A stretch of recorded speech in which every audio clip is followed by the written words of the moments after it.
Aspiring film makers होते हैं और इतने लोग आते हैं पब्लिक में, तो कितना बड़ा प्लेटफॉर्म है ये अपने को इनरिच करने का, अपने को शोकेस करने का? देखिए, आई थिंक इस वक्त तो सबसे बड़ा प्लेटफॉर्म है मेरे हिसाब से कि नए आर्टिस्ट जो हैं, फिल्म मेकर्स हों, डायरेक्टर्स हों, एक्टर्स हों, उनके लिए एक रेडीमेड प्लेटफॉर्म है जहाँ पर जैसे इस वक्त कह सकते हैं कि 400 से ऊपर स्क्रीनिंग हो चुके हैं ओवर 15 to 16 सिटीज़, और इसकी वजह से एक मौका मिलता है नए लोगों को कि अपना जो है परफॉर्मेंस एक ऑडियंस की तरफ पेश कर सकें। और अच्छी बात है क्योंकि मेन स्टेज जो बॉलीवुड है वो तो है ही, मतलब that is different thing all together, but other than that जो फिल्म मेकर्स हैं जो make film which are may be not just commercial films, may be of bit little art talking about other subjects जो है, उसके बारे में भी देखा जाए तो एक बदलाव तो आया ही है। अगर आप देखें मल्टीप्लेक्स की वजह से काफ़ी एक बदलाव आया है, एक ओवरऑल जनरेशन ऑफ व्यूअर्स जो हैं काफ़ी चेंज हुए हैं, and there are film which smaller budgets जो विच डू वेल ऑल्सो, क्योंकि उसमें कुछ इंट्रेंसिक बात होती है, कुछ स्टोरी होती है। तो ये मेरे हिसाब से तो बहुत अच्छा एक मौका है एक आर्टिस्ट के लिए कि वो अपना जो है क्रिएटिविटी पेश कर सके। ठीक है, आपसे पूछना चाहूँगा कि ये तो फिल्मों की बात होगी, आप म्यूज़िक इंडस्ट्री से ताल्लुकात रखते हैं, सिंगर हैं, सिंगर के तौर पे आपको क्या लगता है आज के दौर में जो प्लेटफॉर्म प्रोवाइड किया जा रहा है, यूट्यूब एक बहुत बड़ा मीडियम हो गया है, तो ये बताइए कि कितना ऑर्गेनाइज हो गया है और कितना ज़्यादा अपॉर्चुनिटीज क्रिएट हो गया, क्योंकि आपको तो काफ़ी लंबा अर्सा हो गया, तो उस वक्त क्या स्ट्रगल बहुत ज़्यादा था? देखिए, मुझे तो अभी एक्चुअली 20 साल कंप्लीट हो गए हैं इंडस्ट्री में, और वो टाइम पर बात ही अलग थी। वहाँ पर तो इंटरनेट तो खैर बहुत ही कम योगदान रहा है उस वक्त। अब जाके तो काफ़ी सिचुएशन चेंज हो गई है। म्यूज़िक इंडस्ट्री जो है अभी मतलब पहले के जैसे एल्बम से बनती नहीं है, और सिवाय फिल्म्स के जो है जो बॉलीवुड फिल्म है, उसके अलावा I would say until 2 years ago बहुत ही कुछ कम हो रहा था।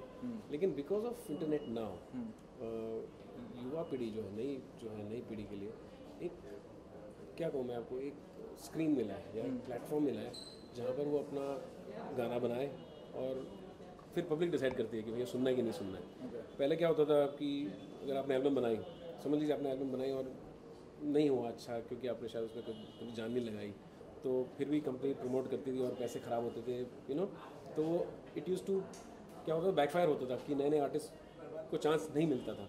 अब यहाँ पर तो कैसा तुम्हें खुद पे तुम पे है, खुद पे आप अपना एक सिंगल निकाल सकते हो बना के, उसको वीडियो शूट करके, it's not very expensive, and put it on YouTube, और वो यूट्यूब पे जो है तो पूरी दुनिया देखती है। लास्टली ये पूछना चाहूँगा, आपने सिर्फ मतलब प्लेबैक सिंगिंग नहीं किया होगा, वर्ल्ड वाइड आपने लाइव शोज़ किए होंगे, तो जब शोज़ की बात होती है आपको पता चल रहा है कि कंट्रोवर्सी चल रहा है मतलब पाकिस्तानी एक्टर्स को लेकर, तो आप क्या समझते हैं एक्टर्स पे कुछ बैन लगाना या कुछ? देखिए, मेरा हिसाब जैसे मैं बोलता हूँ कि हमेशा ये रहा है कि आर्टिस्ट जो है वो आर्टिस्ट को पॉलिटिक्स को लेने देना चाहिए। हम लोग जो है we belong to another universe all together, क्योंकि हमारे लिए तो सिर्फ म्यूज़िक बात करती है, चाहे वो एक्टर हो या सिंगर हो, परफॉर्मर हो।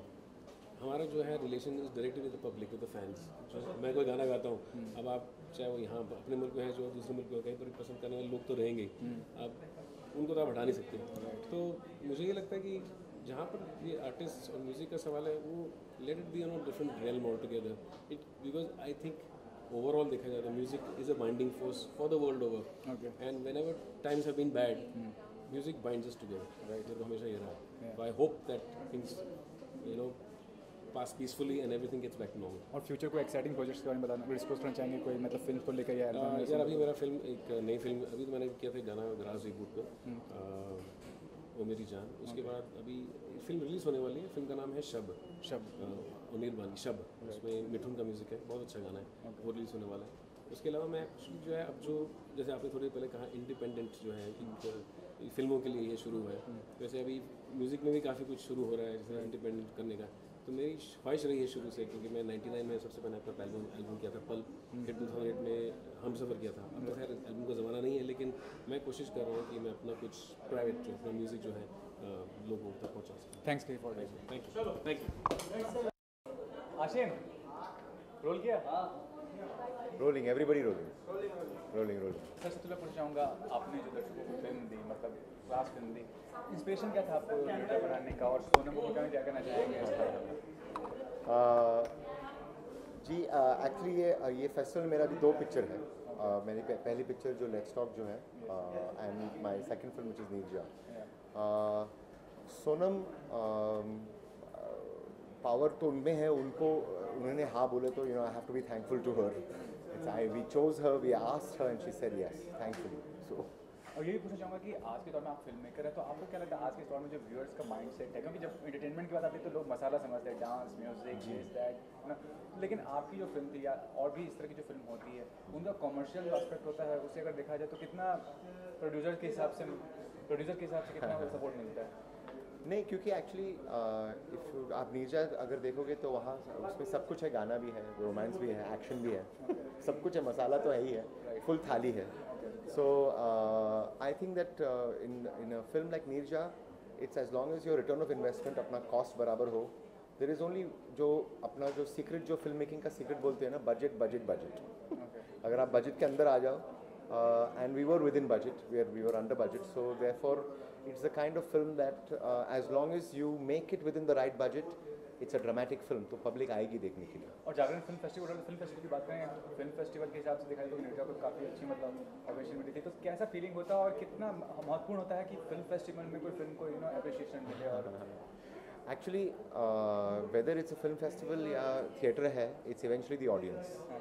और जो एक रस जो होना चाहिए या भाव जो होना चाहिए पिक्चर का, जो एक फीलिंग जो आना चाहिए कि लोगों को रोना आया, लोगों को सफोकेशन फीलिंग हुआ, as long as that feeling comes through, I think, और लोगों का मूड बदला, if long as you do that, I think that you are successful. का और कौन से प्रोजेक्ट पे आप काम कर रहे हैं, कुछ आप मतलब? जी अभी थोड़ा इट्स लिटिल अर्ली टू से, बिकॉज अभी स्क्रिप्टिंग चालू है, लेकिन मैं थोड़ा सुपरस्टिशियस हूँ तो मैं इस बारे में मैं बात नहीं करूँगा. Okay, thank you.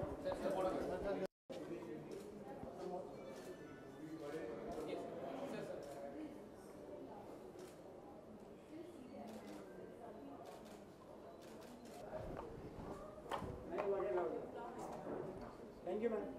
One step forward. Thank you, Siddharth.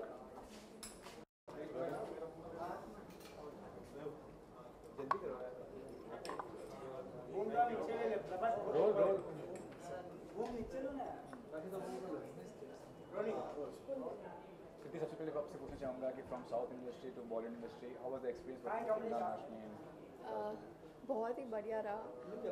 Bombay suddenly बहुत अपना सा लगने लगा. आई थिंक यहाँ पे एक है वो वाइब बॉम्बे की, कि जो भी आता है इतनी भीड़ है लेकिन फिर भी सबके लिए जगह बन जाती है.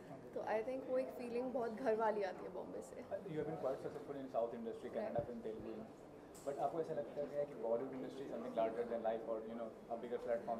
पहले लगता था, क्योंकि जब हम बॉलीवुड को देखते हैं, क्योंकि वो वर्ल्ड सिनेमा में अपनी एक बहुत बड़ी जगह बना चुका है. बहुत पहले ऐसे लगता था, जब मैं छोटी थी, क्योंकि मैं सिर्फ हिंदी मूवीज़ देखा करती थी. मुझे इंग्लिश मूवीज़ का आज भी शौक़ नहीं है, मुझे हिंदी मूवीज़ देखने का बहुत मज़ा आता है.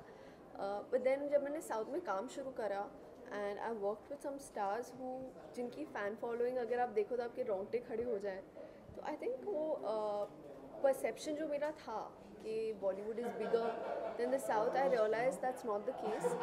Of course, it's got a bigger reach, it's got a bigger output, but जैसे तेलुगु इंडस्ट्री है या तमिल इंडस्ट्री है फॉर दैट मैटर, उन्होंने भी अपनी इतनी बड़ी जगह बना ली है. जब आप नंबर्स की बात करते हैं, बॉक्स ऑफिस नंबर्स की, and when you look at even the US market, जिस तरह के numbers even a south film generates, it's put in the top 10. तो I think I am very lucky and very blessed to have worked there and now given a fair chance here. And in professional level, what is the difference for when you work in South industry and you are working over I think फ़र्क फ़िलहाल मुझे सिर्फ इतना लग रहा है कि हाँ, मुझे लाइंस याद करने में आसानी होती है. वहाँ पर घंटों लग जाते थे, क्योंकि हूँ तो Punjabi, it's very difficult to adapt to a new language. अब मैं तमिल और तेलुगु तो तमिल और कन्नड़ा बहुत अच्छी तरीके से बोल लेती हूँ, लेकिन फिर भी डायलॉग्स याद करने में वक्त लगता है. यहाँ पे वक्त नहीं लगता. Thank you.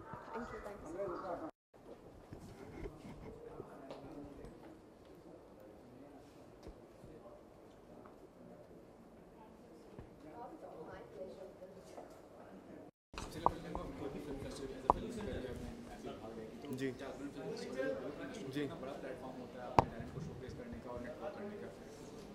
मेरा ख्याल है जब हम फिल्म मेकर किसी फिल्म फेस्टिवल में आते हैं तो ये मान के नहीं आते कि ये कितना बड़ा प्लेटफॉर्म है या नहीं है. हम ये सोच करके आते हैं कि कोई फिल्मों को सेलिब्रेट कर रहा है. और अच्छा, जवाब यहाँ देख करके दूँ क्या? तो ये तो बड़ा यार सवाल कोई कर रहा है, जवाब किसी और को दे रहा हूँ, ऐसा फीलिंग है।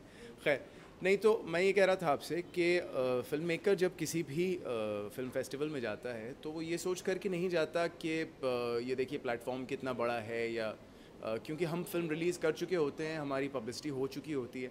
हम दरअसल फ़िल्म फेस्टिवल में आते हैं क्योंकि हमारा सिनेमा सेलिब्रेट किया जा रहा है, और हैप्पी को जो बेहद स्नेह मिला इस साल की चंद ऐसी फिल्मों में से है हैप्पी, जो एक छोटे तरीक़े से शुरुआत करने के बावजूद जो है ऑडियंस की इतनी अपार प्रेम और सफलता से जो है सराही गई।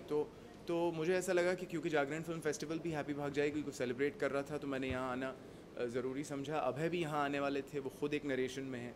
तो ये होता है दरअसल फिल्म मेकर के लिए एक फिल्म फेस्टिवल में आना। Sir but when you want to become a film maker तो बड़े प्रोड्यूसर्स या कॉर्पोरेट्स की सपोर्ट के बिना मुश्किल है, लेकिन आजकल इंडिपेंडेंट फिल्म मेकिंग का ज़माना है, तो इंडिपेंडेंट फिल्म मेकिंग को कितना ज़्यादा मतलब सपोर्ट मिल रहा है इंडिविजुअल से या कॉर्पोरेट से या प्रोड्यूसर्स साइड से, अगर देखा जाए तो कितना ज़्यादा अच्छा प्लेटफॉर्म है इंडिपेंडेंट फिल्म मेकिंग का? देखिए मैं समझता हूँ कि इंडिपेंडेंट फिल्म मेकर की जर्नी जो है वो हमेशा थोड़ी स्ट्रगल और थोड़ी सी जो है अलग अलग मुश्किलात से भरी तो होगी, मगर आजकल क्योंकि हम इस कदर टेक्निकली जो हैं फॉरवर्ड हैं as a nation, as an audience, आज एक सिंपल आईफोन पे बनी हुई फिल्म अगर यूट्यूब पे लोडेड हो और उस पर अगर किसी को टैलेंट दिखाई दे जाए तो वो अपने आप को फील करवा सकता है। तो मैं समझता हूँ कि फ़िल्म फेस्टिवल के ज़रिए भी, और फिल्म फेस्टिवल्स भी इस तरह की फ़िल्मों को दिखाती हैं जो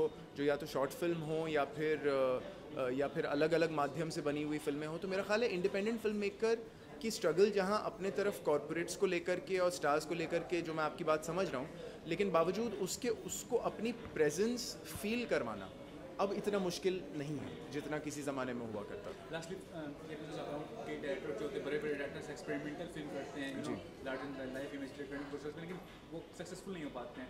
तो आज के दौर में क्या माइंडसेट लोगों का वही है कि बस उनको ग्लैमर चाहिए, एंटरटेनमेंट चाहिए, कॉमेडी, म्यूजिक? नहीं, ऐसा हरगिज़ नहीं है। मेरा ख़्याल है आज की ऑडियंस जितनी अवेयर है कंटेंट को लेकर के शायद कभी नहीं रही हिंदी सिनेमा की ऑडियंस।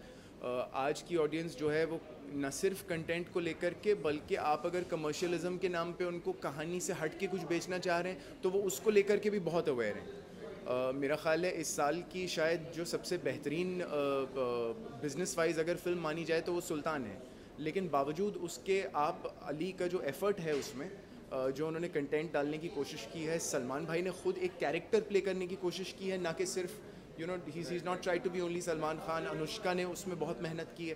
तो मेरा ख्याल है कि ऑडियंस अब उस स्टेज पे आ चुकी है कि जहां उनको स्टार्स से भी कंटेंट की एक्सपेक्टेशन है, छोटी फिल्मों से भी कंटेंट की एक्सपेक्टेशन है। तो ये तो मैं हरगिज़ नहीं मानूंगा कि ऑडियंस कोई भी कमर्शियल चीज़ अगर उनको कंटेंट पसंद ना आए तो वो रिजेक्ट कर देती हैं। आज की ऑडियंस जो है वो बहुत अवेयर है इस बात को। बहुत शुक्रिया, बहुत शुक्रिया।